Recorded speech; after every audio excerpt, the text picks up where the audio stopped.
చాలామంది parents sir మా పాప సిరప్స్ వేసుకోలేదు, టాబ్లెట్స్ ఇవ్వండి, అసలు సిరప్సే ఎందుకు వేసుకోవాలి అన్నట్లు చాలా డౌట్స్ అడుగుతున్నారు అనమాట. ఈ వీడియోలో చిన్నపిల్లలకు టాబ్లెట్స్ కంటే సిరప్స్ ఎందుకు ప్రిఫరబుల్ అనే దాని గురించి డిస్కస్ చేద్దాం. దీనికి ఒక 4 కారణాలు ఉన్నాయి.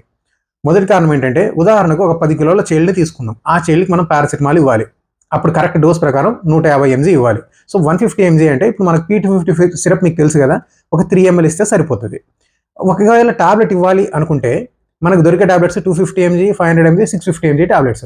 మరి ఈ టాబ్లెట్లను 150 ఎంజీ ఇవ్వాలంటే ఎంత కష్టం. సో హాఫ్ అయినా కట్ చేయాలి, 1/3 అయినా కట్ చేయాలి. ఇలా కట్ చేసి ఇవ్వడం అనేది చాలా కష్టం, కరెక్ట్ డోస్ రాదు. రెండో కారణం ఏంటంటే, సిరప్ అనేది తాగడం సులభం, అంటే ఇవ్వడం కూడా సులభమే. టాబ్లెట్ మింగాలి అంటే పిల్లలకు చాలా కష్టం అవుతుంది, ఒక్కోసారి చోకింగ్ కూడా అయిపోతుంది అనమాట. అందుకే చిన్నపిల్లలకు ఈజీగా ఇవ్వచ్చు కాబట్టి సిరప్ని ప్రిఫర్ చేయడం మంచిది. మూడో కారణం ఏంటంటే, టాబ్లెట్ కంటే సిరప్ లిక్విడ్ రూపంలో ఉండడం వలన చాలా సులభంగా మా ఇంటెస్టైన్లో కానీ స్టమక్లో కానీ అబ్జర్వ్ అయిపోతుంది. ఎఫెక్ట్ కూడా టాబ్లెట్తో పోలిస్తే కొంచెం త్వరగా ఉంటుంది. ఇంకా నాలుగో కారణం ఏంటంటే, సిరప్ని రకరకాల ఫ్లేవర్స్లో తీసుకురావచ్చు. చేదుగా సిరప్ ఉంటే పిల్లలు ఇష్టపడరు, కాబట్టి దగ్గు సిరప్స్ కానివ్వండి, జ్వరం సిరప్స్ కానివ్వండి, డిఫరెంట్ ఫ్లేవర్స్లో అవైలబిలిటీలో ఉంటాయి. ఒకవేళ ఆరెంజ్ ఫ్లేవర్ కావచ్చు, యాపిల్ ఫ్లేవర్ కావచ్చు, ఇలాగా స్వీట్గా ఉన్న సిరప్స్ చాలా అవైలబిలిటీలో ఉంటాయి. ఇవి తీసుకోవడానికి పిల్లలు కొంచెం ఇష్టపడతారు.